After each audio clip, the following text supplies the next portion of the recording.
This is a story about a ship full of treasure and a man full of poison.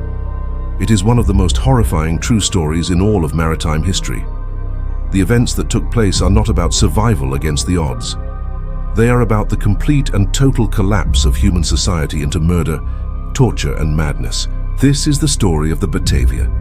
It happened in the year 1629, and it shows what people are capable of when there are no rules. To understand this story, you first have to understand the company that built the ship. It was called the Verenigde Oostindische Compagnie, or the VOC. In English, we call it the Dutch East India Company. This was not just a shipping company, it was a global superpower. The VOC was richer and more powerful than many of the world's kingdoms. It had the authority to wage war, sign treaties, and establish colonies. It operated its own massive fleet of warships and merchant vessels. It also commanded a huge private army of professional soldiers. The company's goal was simple: to control the incredibly lucrative spice trade from Asia. Spices like nutmeg, cloves, and pepper were worth more than gold in 17th century Europe. The VOC built a sprawling empire in the East Indies, with its capital in a city named Batavia. Today, that city is called Jakarta, the capital of Indonesia. In the year 1628, the company was completing its newest flagship. This magnificent vessel was also named the Batavia. The Batavia was a return jetter, a specific type of large ship designed for the long and dangerous round trip to Asia. It was a floating fortress and a treasure chest all in one. It was one of the largest ships of its time, a masterpiece of Dutch engineering. It was built from thousands of oak trees and armed with 24 heavy cast-iron cannons. Life on such a long voyage was incredibly difficult and dangerous.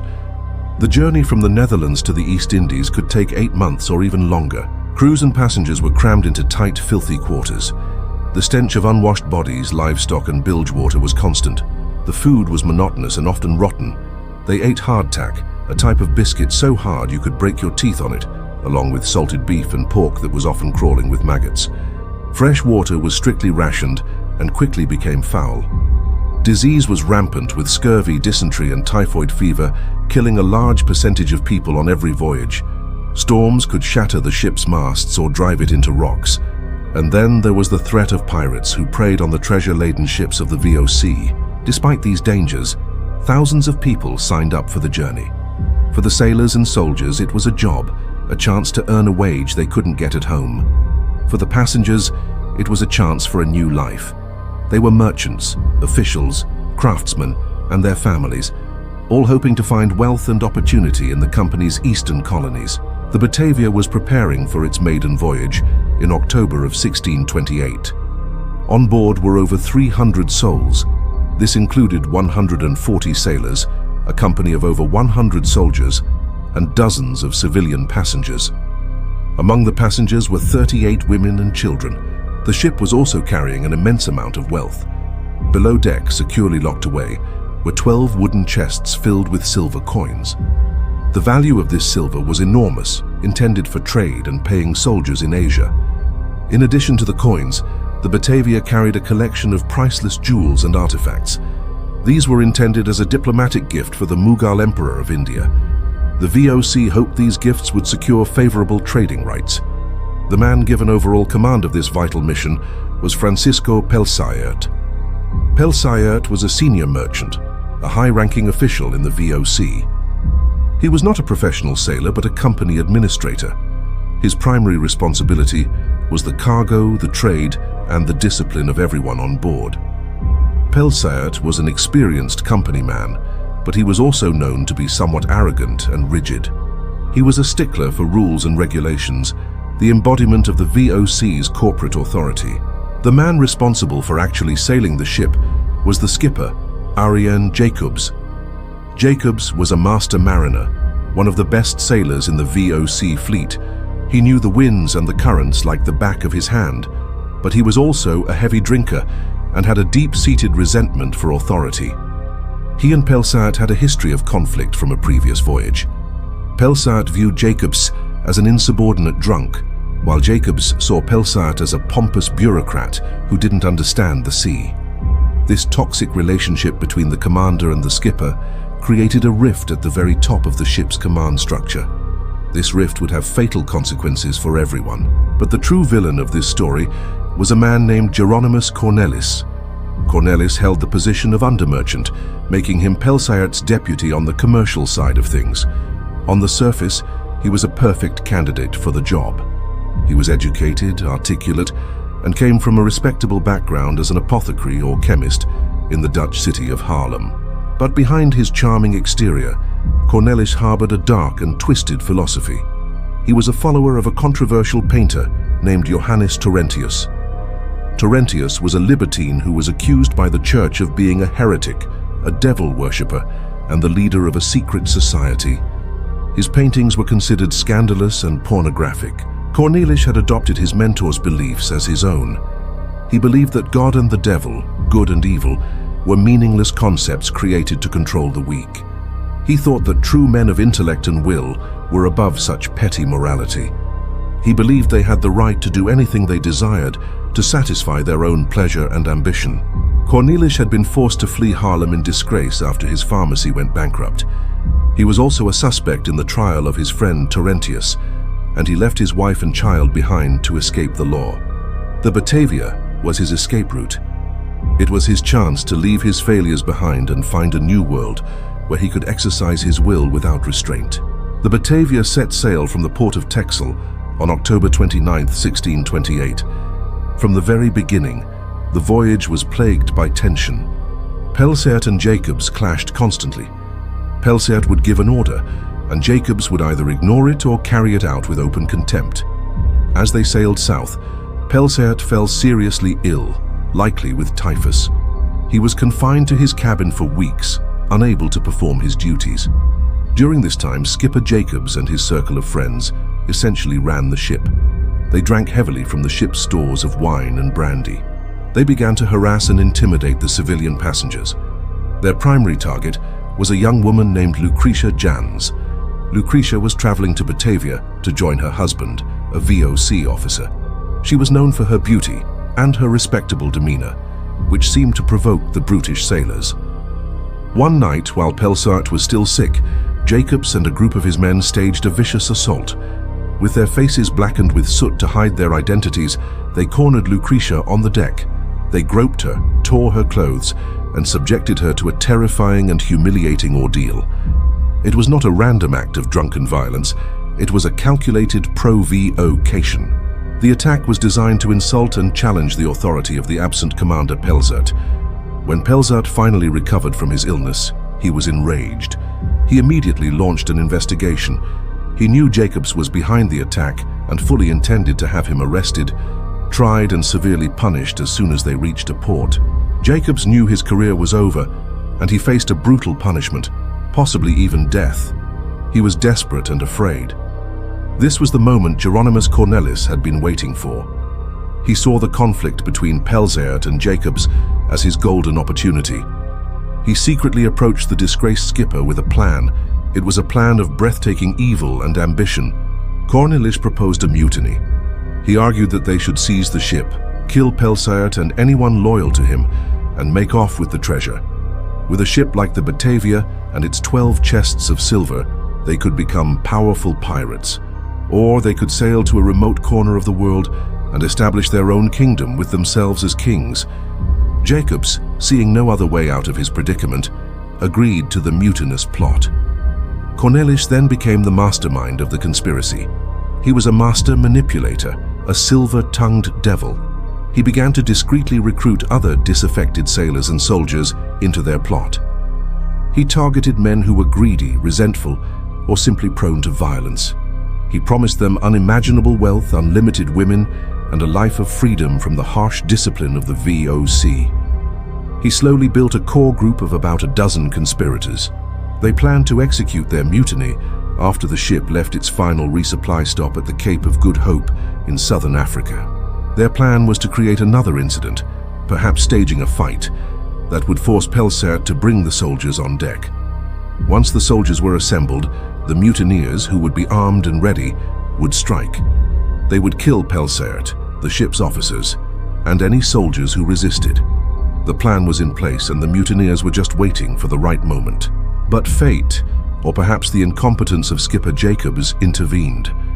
After leaving the Cape, the fleet the Batavia was sailing with was scattered by a storm. The Batavia was now sailing alone across the vast, empty expanse of the Indian Ocean. Jacobs was in charge of navigation, and he made a critical error. He was using a new, faster route to the East Indies, one that took ships close to the uncharted western coast of Australia. He misjudged the ship's speed and position. On the night of June 4th, 1629, the Batavia was sailing at a good speed under a clear, moonlit sky. The lookout had been posted, but he may have been drowsy or distracted. Suddenly, a grinding, splintering crash echoed through the ship. The Batavia had slammed directly into a coral reef. The impact was catastrophic. The ship was held fast on the reef, miles from the coast of mainland Australia, in a dangerous archipelago now known as the Houtman Abrolhos Islands. The ship's massive timbers groaned and shattered. The hull was torn open, and the cold water of the Indian Ocean began to pour into the lower decks. Panic and chaos erupted. The 300 people on board were jolted from their sleep into a nightmare of darkness, shouting and rising water. Many of those sleeping on the lower decks were drowned in their bunks. The ship began to list heavily, its back broken on the unforgiving coral. The survivors scrambled onto the main deck in the terrifying darkness. The waves were crashing over the ship, threatening to tear it apart. With the dawn, they could see their predicament. They were shipwrecked on a reef surrounding a series of low, flat, and utterly desolate islands. Commander Pelzart, skipper Jacobs, and the ship's officers managed to restore some semblance of order. They launched the ship's longboat and a smaller boat called a yawl. Throughout the day, they began the arduous process of ferrying survivors from the broken wreck to the nearest island.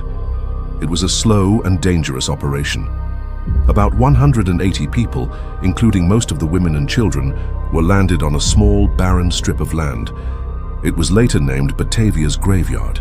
Another group of about 40 people, which included Geronimus Cornelis, made it to another, slightly larger island nearby. The rest of the survivors remained on the wreck, hoping to salvage supplies.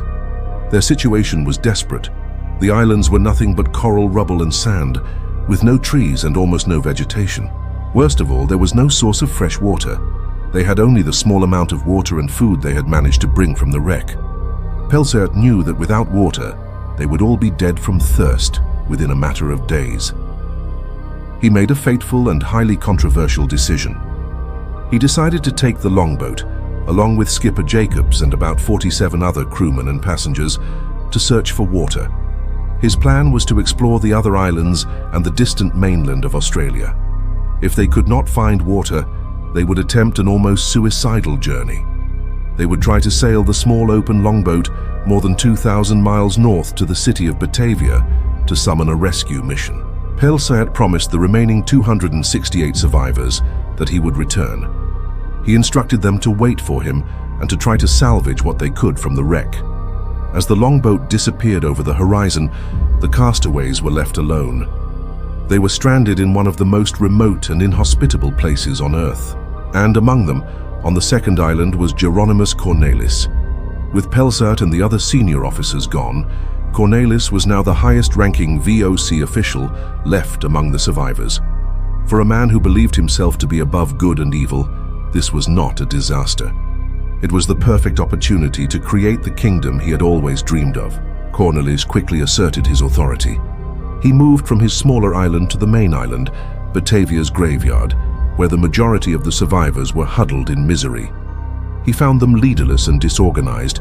He presented himself as their savior, the man who would organize their survival until Pelzart returned. The desperate survivors, craving leadership, put their trust in him. They had no idea they were submitting to the rule of a psychopath. Cornelis's first action was to take complete control of all salvaged goods. This included all the food, water, and any weapons recovered from the wreck. This move gave him absolute power of life and death over everyone on the island. He then formed a council, composed entirely of the men he had recruited for the original mutiny. This council provided a veneer of legitimacy for the horrific acts that were to follow. His next move was a stroke of diabolical genius. He identified the only group that could challenge his authority. This was a contingent of soldiers, led by a capable and loyal man named Weeby Hayes. Cornelis knew he couldn't simply murder all the soldiers at once, so he devised a clever trap. He told Weeby Hayes that he had seen signs of water on another larger island several miles away. It is now known as West Wallaby Island. He ordered Hayes and all of his soldiers, about 20 men in total, to go to this distant island to investigate. He told them to leave most of their supplies behind and to travel with only their weapons. He promised he would send for them or deliver supplies as soon as they found water. He instructed them to light 3 signal fires if they were successful. It was a death sentence disguised as an order. Cornelis was certain that the island had no water and that Hayes and his men would quickly perish from thirst. With the soldiers gone, Cornelis and his mutineers had absolute, unopposed control over the remaining 125 survivors. These were mostly civilians, merchants, craftsmen, women, and children. Then, the systematic killing began. At first, Cornelis maintained a pretense of justice. A few men were accused of crimes like stealing food or hiding salvaged goods. They were taken before Cornelis's council, quickly found guilty, and then led away to be secretly drowned or beaten to death. This created a climate of intense fear. No one dared to question the authority of Cornelis or his men. Soon they abandoned all pretense. The killings became more frequent, more brutal, and more random. The mutineers, fueled by salvaged wine and brandy, would kill people for any reason or no reason at all. They murdered the sick and the weak because they were a drain on the rations. They killed people who complained or who they simply didn't like. They killed others for the pure, sadistic sport of it. Cornelis orchestrated the terror. He drew up lists of people to be eliminated, calmly deciding who would live and who would die. His men would carry out his orders with savage enthusiasm. They would take small groups of people out on a raft, supposedly to go fishing, and then throw them overboard to drown. They stabbed people in their tents as they slept. They used hammers, axes, and iron bars from the wreck to bludgeon people to death. One of the most prolific killers was a young cabin boy named Jan Pelgrom de Bai. He and other young recruits seemed to revel in the violence, eager to prove their loyalty to Cornelis. The most horrific aspect of Cornelis's rule was the institutionalized sexual slavery he imposed. He declared that all surviving women were to be held in common by him and his mutineers. He established a personal harem for himself and his top lieutenants. The beautiful Lucretia Jans, whom Cornelis had coveted since the start of the voyage, was forced to become his exclusive concubine. He gave her fine clothes salvaged from the wreck and forced her to live in his tent. For Lucretia, it was a living nightmare, forced to serve the man who had orchestrated the murder of her friends. Other women were passed around among the mutineers like property. Any woman who resisted was threatened with death or forced to watch her children be murdered. A minister named Gijsbert Bastiens had survived the wreck with his wife and several children. When he protested the abuse of the women, Cornelis had him killed. Later, his wife and one of their children were also murdered. The only women who were allowed to live were those who submitted completely to the lust and cruelty of the mutineers. For almost 2 months, this reign of terror continued unabated. The islands of the Abrolhos had become a real-life hell, a kingdom of blood and fear ruled by a madman. Cornelis and his men believed Pelsaert was dead. They believed they were the new masters of this world and could do whatever they wanted without consequence. But they had made one fatal error in their calculations. They had completely underestimated the resilience and courage of Weeby Hayes. On the distant island where they had been sent to die, Hayes and his soldiers had not perished. Against all odds, they had found what they were looking for. After days of desperate searching, they discovered natural wells in the limestone rock. The wells contained an abundance of fresh, drinkable water. The island also proved to be a source of plentiful food. It was home to a large population of small kangaroos, called wallabies, and thousands of nesting seabirds. Hayes and his men were not just surviving, they were thriving. They built shelters and waited patiently for Cornelis to send for them as promised. They lit their 3 signal fires, but no boat came. As weeks passed, their suspicion grew into alarm. Their worst fears were confirmed when a few desperate survivors from Batavia's graveyard managed to reach them. A small group had built a crude raft from wreckage and had paddled for their lives to escape the massacre. They told Hayes everything. They described the rise of Cornelis, the reign of his mutineers, the mass murders and the enslavement of the women. Wiebe Hayes was just a common foot soldier in the VOC army, but he was also a man of remarkable character and leadership. Upon hearing the news, he did not despair. He immediately began to prepare for war. He knew that Cornelis would eventually come for them. He and his men, now numbering around 45, including the new refugees, began to fortify their island. They had their swords and pikes, but the mutineers had the muskets. So Hayes's men fashioned makeshift weapons from salvaged materials, including deadly clubs and spears. They built small defensive forts out of slabs of limestone and coral. They were heavily outnumbered and outgunned, but they were united by a single purpose: to resist evil and protect the innocent. Back on Batavia's graveyard, Cornelis was enraged to learn that Hayes was still alive. He saw the soldiers' survival as a direct threat to his absolute power. He gathered his most ruthless fighters, armed them with muskets, swords and pikes, and launched a full-scale invasion of Hayes's island. This marked the beginning of a brutal civil war among the castaways. Cornelis's men attacked in boats, wearing colorful silk and satin clothes they had looted from the passengers' chests. They looked like a gang of theatrical pirates. Hayes and his soldiers, ragged and grim, met them on the shore. They used their knowledge of the terrain to their advantage, fighting from behind their stone fortifications. The first attack was repulsed. The mutineers, despite their firearms, were poor fighters and lacked the discipline of Hayes's soldiers. Cornelis launched a second and then a third attack. Each one was bloodier than the last. The fighting was savage and personal. Men fought hand-to-hand with swords and clubs on the rocky beaches. Wiebe Hayes himself was a formidable warrior. He personally led the defense and, in one famous encounter, fought and killed one of Cornelis's toughest henchmen in single combat. During a lull in the fighting, Cornelis tried to trick Hayes. He came to the island under a flag of truce offering a peace treaty. His real plan was to lure Hayes and his top men into an ambush, but Hayes was too smart to fall for the trap. When Cornelis returned for a second attempt at a deceptive parley, Hayes and his men sprang their own trap. They ambushed the ambusher, and after a fierce struggle, they captured Geronimus Cornelis himself. The psychopath who had orchestrated the entire massacre was now a prisoner, but his followers were not ready to give up.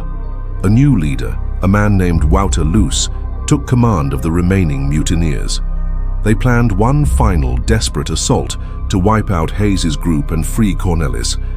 Just as this final battle was about to begin, both sides saw something on the horizon that stunned them into silence. It was the sail of a ship. Commander Francisco Pelsaert had returned.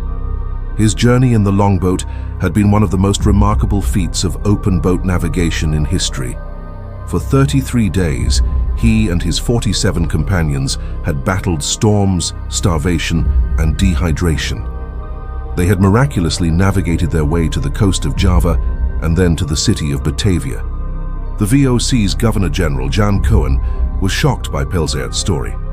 He immediately provided Pelsaert with a rescue ship, the Sardam, to return to the islands, save the survivors, and salvage the treasure. When the Sardam arrived at the Abrolhos Islands, Pelsaert was confronted with a baffling and terrifying scene. He saw smoke rising from two different islands and two groups of armed men preparing to kill each other. Wiebe Hayes and his men were the first to reach the Sardam in a small boat. Hayes climbed aboard and quickly told Pelsaert the entire unbelievable story of the mutiny and the massacre. Pelsaert was overcome with horror and guilt. He realized that his decision to leave had created the power vacuum that allowed Cornelis to unleash his evil. He immediately armed Hayes's soldiers and went ashore to crush the last of the mutiny. Faced with the well-armed soldiers from the rescue ship, the remaining mutineers quickly surrendered. The ordeal was finally over. The true scale of the horror was only then revealed. Pelsaert found the traumatized survivors on Batavia's graveyard. He listened to their stories and began to excavate the shallow graves that littered the island. The final death toll was staggering. Cornelis and his men had murdered at least 110 people in cold blood. This number included 12 women and 7 children. Out of the 332 people who had sailed on the Batavia, only 116 survived the shipwreck and the subsequent massacre. Pelsaert, using his authority as a high-ranking VOC official, immediately convened a court on the islands. The captured mutineers were interrogated, and many confessed to their crimes in gruesome detail. The justice of the 17th century was swift and brutal. The ringleaders were sentenced to death. Jeronimus Cornelis, as the architect of the horror, received the most severe punishment. On October 2nd, 1629, both of his hands were chopped off with a hammer and chisel before he was hanged. Several of his chief lieutenants suffered the same fate. They were also hanged on the island, their bodies left as a warning. Other mutineers were subjected to brutal punishments like flogging. Two of the youngest killers, including Jan Pelgrom, were marooned on the coast of mainland Australia, abandoned to an unknown fate. They became the first Europeans to live on the continent, though their story ends there. With justice served, Pelsat turned his attention to the treasure. Using hired pearl divers he had brought from Batavia, he managed to recover 10 of the 12 chests of silver from the wreck. The VOC had lost a ship, but it had recovered most of its money. The survivors, including the hero Wiebe Hayes and the deeply traumatized Lucretia Jans, were taken aboard the Sardam. They finally reached the city of Batavia. Wiebe Hayes was promoted to the rank of sergeant for his bravery and leadership.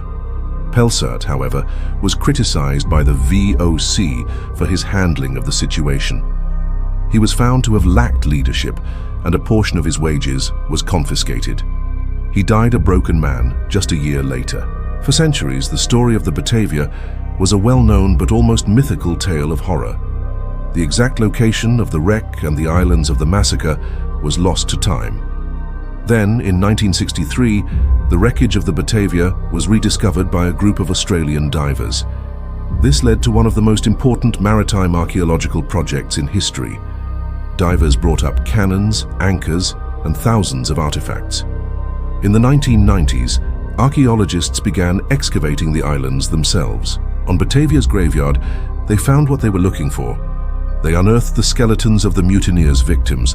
The bones told the same horrific story that Pelsat had written in his journal. They found skeletons with sword cuts, skulls smashed by blunt force, and mass graves containing the remains of men, women, and children. The physical evidence provided a chilling confirmation of the historical accounts. The story of the Batavia was not a legend, it was a documented fact. It remains a profound and disturbing case study in human psychology. It shows how charisma, when combined with a malevolent philosophy, can lead ordinary people to commit extraordinary evil. The massacre was not a result of desperation or starvation. Wiebe Hayes and his group proved that there were enough resources for everyone to survive until the rescue. The horror was a choice. It was a conscious decision made by Jeronimus Cornelis and embraced by his followers, who were liberated from the constraints of morality and law. It is a story of absolute evil, but also of incredible heroism. The stand made by Wiebe Hayes and his small band of soldiers is a powerful reminder that even in the darkest of times, courage and decency can still exist. The story of the Batavia serves as a timeless and terrifying warning. It shows how fragile civilization is and how quickly it can be stripped away, revealing the monster that can sometimes lurk just beneath the surface.